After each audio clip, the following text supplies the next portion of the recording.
ఉమ్మడి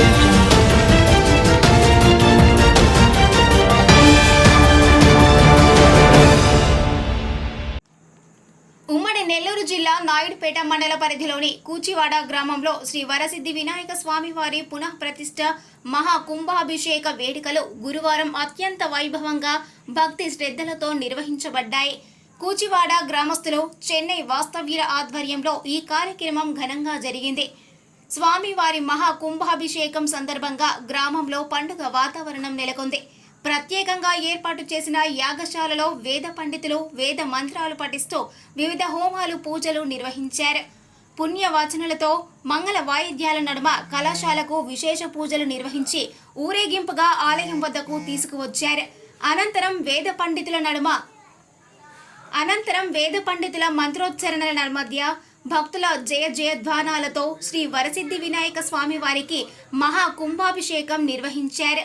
ఈ సందర్భంగా ఆలయం మొత్తం రంగురంగుల విద్యుత్ దీపాలతో పూలతో అలంకరించారు. భక్తులు పెద్ద సంఖ్యలో తరలివచ్చి స్వామివారి దర్శనం చేసుకుని తీర్థ ప్రసాదాలు స్వీకరించారు.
నమస్కారం అండి.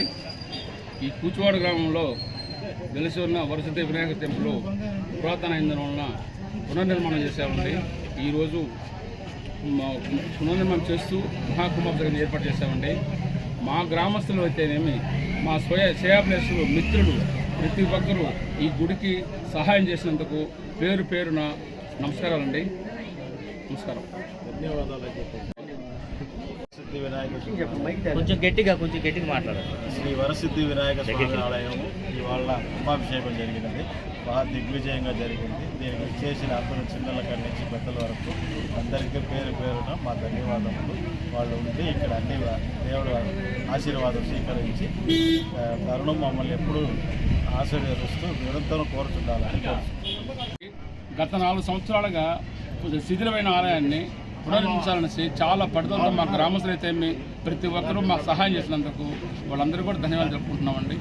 నమస్కారం, ధన్యవాదాలు. ఊర్లో ఈ గుడి నిలబడడానికి ముఖ్య కారణం ఈయన ప్రోత్సహించబట్టి గ్రామస్తులు అందరూ ప్రోత్సహించారు. అంటే మొదలు స్టార్ట్ చేసింది ఇతని మూలంగానే జరిగింది. అందువల్ల ఇతనికి ప్రత్యేక ధన్యవాదాలు. మరిన్ని న్యూస్ అప్డేట్ కోసం A3 న్యూస్ ఛానల్ని సబ్స్క్రైబ్ చేసి బెల్ ఐకాన్ను ప్రెస్ చేయండి.